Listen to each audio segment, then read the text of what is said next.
Hello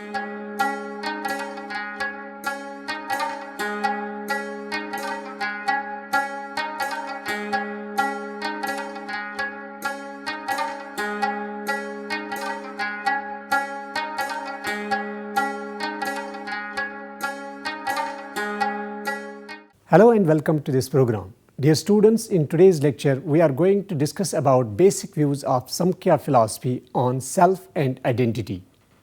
After going through this topic, you will be able to understand how Samkhya philosophy has emerged, discuss the basic features of Samkhya philosophy. You will be able to discuss the metaphysical concept of Samkhya philosophy. Also, you will be able to discuss epistemological structure of Samkhya philosophy and understand the difference between Prakriti and Purusha. You will also understand the concept of self and identity in the light of Samkhya philosophy. Dear students, in India, philosophy began as an investigation into the mysticism surrounding life and existence. Numerous philosophical traditions that originated in the Indian subcontinent are referred to as Indian philosophy. India's intellectual search for truth over the millennia has been embodied by six philosophical systems, which are Vaisheshika, Nyaya, Samkhya, Yoga, Purva Mimamsa, and Vedanta or Uttar Mimamsa. The idea of karma and reincarnation was accepted by almost all Indian schools of thought, and the aim of moksha was to free oneself from the cycle of births and deaths. Liberation or moksha is regarded as the ultimate goal of human endeavor. Samkhya, the earliest of the philosophical traditions, believes that everything in reality emanates from Purusha, one's own self, soul or intellect, and Prakriti means matter or creative agency. Literally translated, the name Samkhya or Sankhya means enumeration or number. The Samkhya Sutra is attributed to sage Kapila, who also founded the first philosophical school. The Dvaita or dualism school of thought held that the soul and matter are two distinct entities, since it is believed that a lack of knowledge is mostly to blame for man's sorrow. This idea serves as the foundation for all significant knowledge. Samkhya upholds a cogent dualism between eternal spirit means Purusha and matter means Prakriti. The capacity of Purusha to identify itself with Prakriti is called the correct knowledge. Despite several references to the philosophy in older texts, Samkhya was given its canonical form and expression in the Samkhya Karikas, means stanzas of Samkhya, by the philosopher Ishvara Krishna in the 3rd century CE. Vijnana Bhikshu wrote a significant work on this system in the 16th century. According to the Samkhya school of philosophy, there are two bodies, a temporal body and an afterlife body made of subtle matter. The latter migrates to a different temporal body after the death of the former. The body of subtle matter is made up of the higher functions of buddhi, awareness, ahamkara, means I consciousness, manas, mind as the organizer of sensory impressions, and prana, breath, the source of vitality. There are an infinite number of comparable but different purushas, none of which is superior to the others, according to Samkhya. Since Purusha and Prakriti are sufficient to explain the cosmos, the existence of a deity is not theorized. The Purusha has no desire and is all-pervasive, all-conscious, immovable, immaterial, and unchanging. Prakriti is omnipresent, delicate nature that is only affected by time and space. Dear students, let us understand about the phases of development. This school holds that growth begins when Purusha impinges on Prakriti, much like a magnet draws iron shavings to itself, as buddhi or spiritual awareness develops from Purusha, which was previously pure consciousness without an object. Prakriti comes into focus. The next stage of evolution is individualistic ego consciousness, also known as I consciousness or Ahamkara, which gives the Purusha the false impression that the source of their objective existence is their ego. 5 gross elements: space, air, fire, water, and earth. 5 fine elements: sound, touch, sight, taste, and smell. 5 sense organs: hearing, touching, seeing, tasting, and smell. And consciousness are further divided into the Ahamkara as coordinator of sense impressions. All these principles in various combinations with the addition of the Purusha result in the creation of the entire cosmos. Now about Prakriti is made of 3 primal qualities called gunas. Number 1, tamas means darkness, is mystery, unknowing, and inaction. Rajas or passion is vigor, feeling, and expansiveness. Sattva, goodness, is illumination, enlightened, knowledge, and delicacy. Let us know about the metaphysical aspect of this philosophy. It is believed that the Samkhya philosophy is dualistic realism due to its belief in the idea of Prakriti and Purushas as the 2 ultimate realities. It is dualistic. Additionally, it upholds the diversity of Purushas, means selves, and the reality of matter. As a result, it is regarded as pluralistic because they believed that both matter and spirit are equally genuine. It is realism according to the Samkhya school. Objects and subjects are analogous to the self, means Purusha, and the non-self, means Prakriti. Yet they are fundamentally different from one another. Similar to how a subject is never the object, neither is an object ever the subject. What is an object's primary cause, for example? Furthermore, what make up universe? In other words, what is the fundamental material form which the world's many items are made? The Samkhya responds that all objects, including our mind, body, sense organs, have Prakriti as their ultimate, means initial cause. Every effect, it is said, must have a cause. For all kinds of things in the cosmos, cause and effect are 2 interdependent parts. All items in the universe are thus linked together in a chain of cause and effect relationships. This connection in Samkhya is referred to as the theory of cause and is called as Satkaryavada, theory of causation. The term Satkaryavada refers to the Samkhya theory of causation. It explains the effect that already exists in the source material before it is produced. For instance, before the curd was created, milk already contained it. As a result, the result is not actually the start of a new creation. It also goes by the term Parinamvada. Nyayikas disputed this theory by arguing that an effect is a newly created thing. Otherwise, it would be absurd to argue that this is the effect and that was the cause. These arguments can uphold Samkhya to support the theory of Satkaryavada.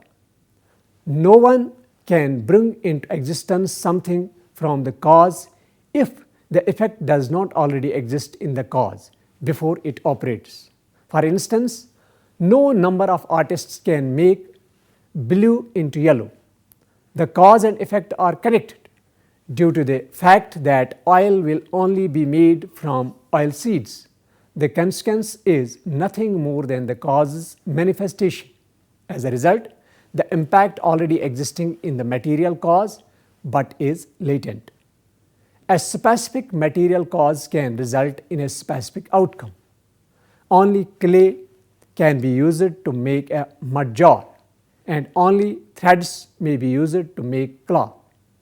It demonstrates that the effects are present in the cause even when they are latent. Every consequence would result from every cause if the cause and effect are unrelated. However, this does not occur.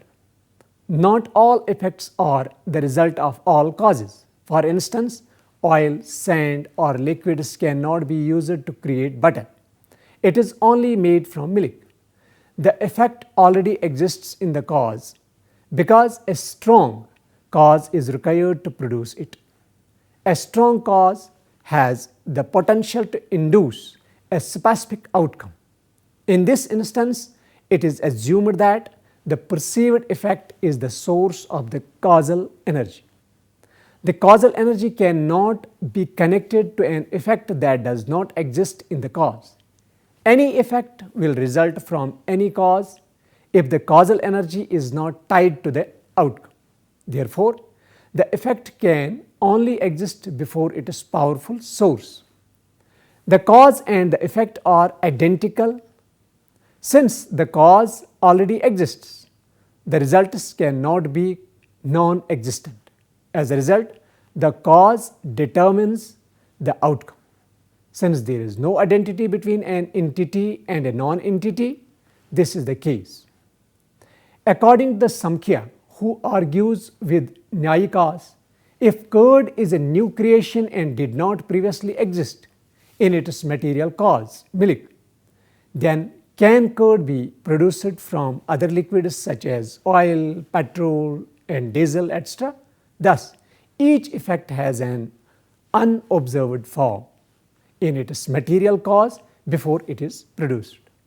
You can ask yourself, if every effect must have a cause, then what would be the cause of a material cause? In this situation, Samkhya philosophy responded to this question by stating that Prakriti is the initial and ultimate cause of all worldly objects, whether vulgar or subtle. Now, Prakriti. The ultimate cause of the cosmos is Prakriti. It is thought to be the root cause. It is the foundation of all the universe's effects. Being the very first substance in the universe, Prakriti is causeless, eternal and all-encompassing. Thus, it is referred to as Pradhana. Although it cannot be seen or felt, its impact can be inferred. As a result, it is called Enuma. It is known as Jada in the form of cognizant components and as Avayakta in the state of unmanifested items. Next, difference between Prakriti and objects. Things are a result of Prakriti. Due to their creation and destruction, these are dependent, subjective and non-eternal. On the other side, Prakriti has neither a beginning nor a finish. It is ultimate, one everlasting, unborn and beyond creation and destruction. Although Prakriti is outside of the spatial continuum, objects are constrained by it. Prakriti is unmanifested and devoid of parts, while objects are manifest and composite. Then what is Purusha? The Samkhya philosophy holds that Purusha or the self is an eternal reality. The self, subject and knower are all parts of Purusha. It does not constitute an object because non-existence cannot be proven in any way, although object's presence can be demonstrated in some ways. Purusha is not the physical body, the mental self means manas, the ego, ahankara, or the intellect, buddhi. That which possesses the character of consciousness is not the substance. It is purely mindful of itself. It is the ultimate knower and the source of all knowledge. It can't be the thing we know.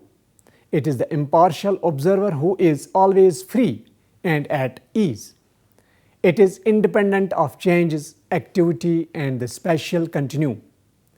It is self-explanatory and self-validating.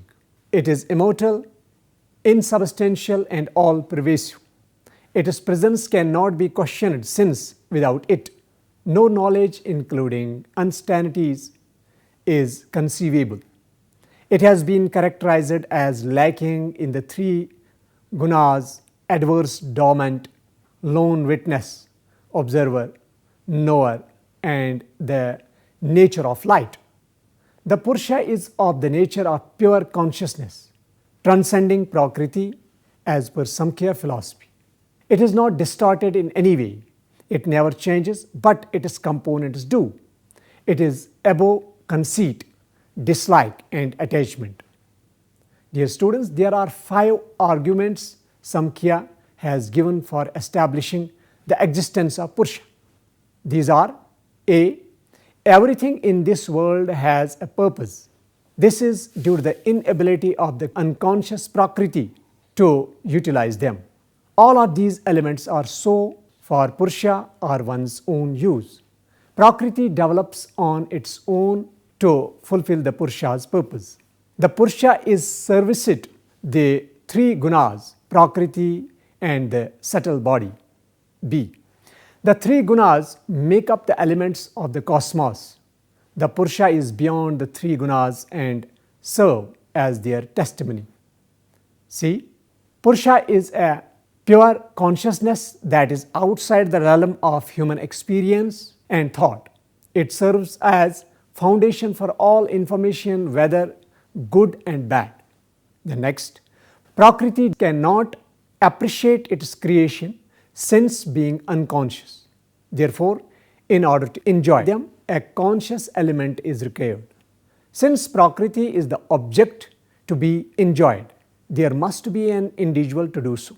This justification for Purusha's existence.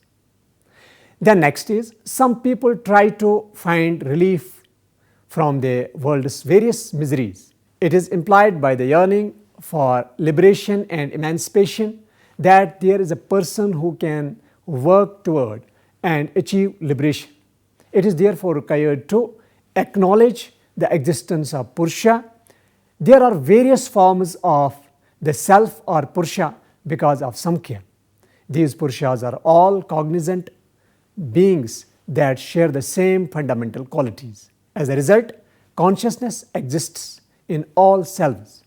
This view is inconsistent with Jainism and Mimamsa because they believe in the plurality of selves. Now let us discuss about epistemological dimension of Samkhya philosophy. Samkhya philosophy acknowledges 3 separate, valid and reliable knowledge sources, which are pramana. These are verbal, testimony, inference and perception. The Samkhya states that self-knowledge is possessed. An object must come into contact with sense organs for information to be obtained. Once more, a link between the mind and senses must be established. Finally, Mahat is tied to the mind in terms of cognition. As a result, the Mahat assumes the shape of particular item. Mahat cannot produce knowledge on its own because it is an unconscious and corporeal being. Therefore, it calls for a conscious, immortal being like Purusha. Purusha, who is unadulterated consciousness, aids Prakriti in producing knowledge. The Samkhya philosophy embraces the 2 types of perception that Nyaya promotes, Savi Kalpaka and Nirva Kalpaka. The Samkhya maintains that Vyapti can be discovered in all kinds of inferences without departing from Nyaya philosophy. For them, there are 2 different kinds of inferences. Positive means vita and negative means avita. In the first scenario, inferences are made based on all-inclusive affirmative assertions. The later, however, is made up of general negative statements. The Samkhya recognizes the Nyaya's 5-membered syllogism as the best suitable inference pattern. The Sabda is revered by Samkhya school of thought as a reliable, independent source of information. There are 2 types of verbal testimony known as Sabda, Laukika and Vedika. Dear students, let us discuss about the concept of self and identity in the light of Samkhya philosophy. The self, which is eternal, pure consciousness and all-pervasive because of its ignorance identifies with the manas, ahamkara, and mahat, that are the byproducts of prakriti. As a result, it goes through physical pain and suffering.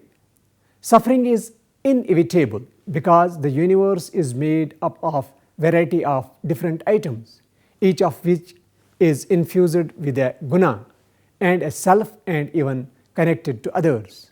According to Samkhya, misery exists whenever there is guna. Furthermore, they claimed that the gunas also govern life in paradise. There are ways to freedom, emancipation, or salvation, just as there are pains and bonds. There are two types of emancipation according to Samkhya narrative. These are Jivan Mukta, Videha Mukta. Jivan Mukta is the state of attaining release from pain in this life and realizing the truth about one's existence on earth. The ego achieves total emancipation from all forms of pain in the instance of Veda Mukti. This only becomes possible after death.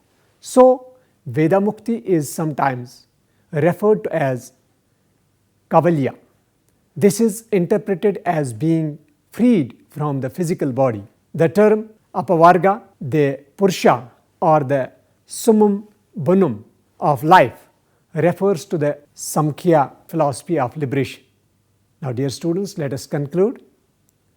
The Samkhya ideology can be described as dualistic realism. With the time of this system in Indian philosophy, we enter a new chapter in Indian tradition, namely the transition from oral to written tradition. As a result, the Samkhya attributes the entire history of the world to the interaction of two ultimate principles, Purusha and Prakriti.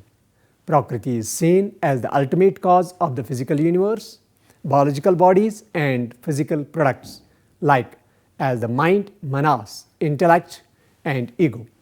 Prakriti is the world's material as well as efficient cause. It is alive and evolving, yet it is blind and dumb. The Samkhya, on the other hand, acknowledges another ultimate principle, namely Purusha or the self. Purusha is the category that encompasses a variety of self that are everlasting and unchangeable principles of pure awareness. These selves are intellectual, yet they are passive and changeless. The unconscious and unintelligent Prakriti emerges in the realm of experience via touch with such aware and intelligent selves. The Samkhya clearly fails to give credible explanations for its dualism and pluralism.